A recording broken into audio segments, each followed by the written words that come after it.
आज हम यह समझते हैं कि एकाग्रता और ध्यान में क्या अंतर है।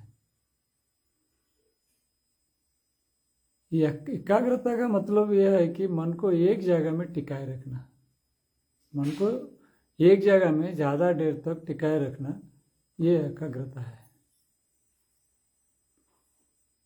और ध्यान जो है मन का समग्रता है, यानी मन कहीं एक जगह में टिकता नहीं है, यह समग्रता है। इस चीज को ध्यान बोलते हैं। तो ऊपर से अगर हम देखेंगे, दोनों जो है एक दूसरे से विपरीत दिखता है, अपोजिट दिखता है।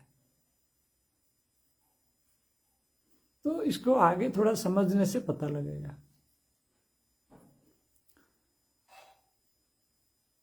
जो संसार में लोग रहते हैं तो उनका भी मन जो है कहीं एक जगह में टिकता नहीं है, पर वह ध्यान नहीं होता है। अगर उनको भी हम ऑब्जर्व करेंगे, देखेंगे, तो उनका भी मन जो है एक जगह में टिकता नहीं है। पर उसमें फर्क यह है कि जो अज्ञान लोग होते हैं, जिनको ज्ञान नहीं आया, उनके अवस्था क्या है कि मन जो है वो टिकाना चाहते हैं। वो हर वस्तु से, हर चीज से जो है रस लेना चाहता है, लेकिन उसको रस जो है बहुत कम मिलता है, थोड़ा देर के लिए मिलता है। उसके बाद मन जो है वहां भर जाता है, फिर भागता है, छोड़ के भागता है। तो यानी वो मन को टिकाना तो चाहता है, लेकिन मन टिकता नहीं है कहीं भी। और जो ज्ञान में आ गया है, जो ध्यान में आ गया है, उसको मन कहीं टिकाना नहीं पड़ता है।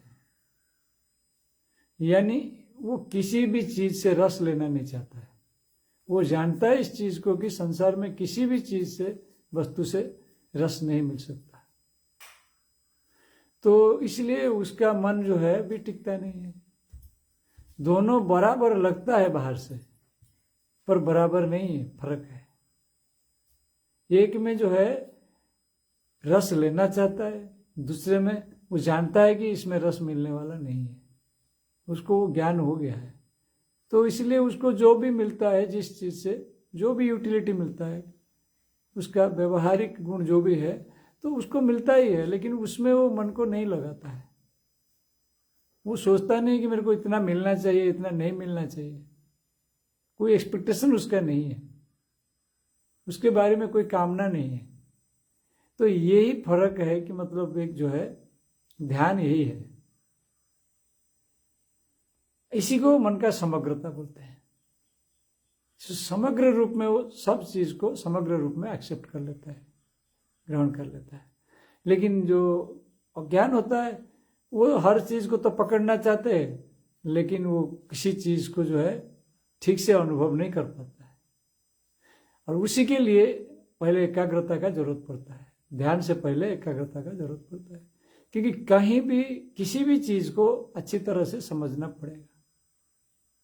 तो उसको समझने के लिए उस चीज को अच्छी से पकड़ना पड़ेगा, उसके ऊपर जो है मन को कंसंट्रेट करना पड़ेगा, एकाग्र करना पड़ेगा।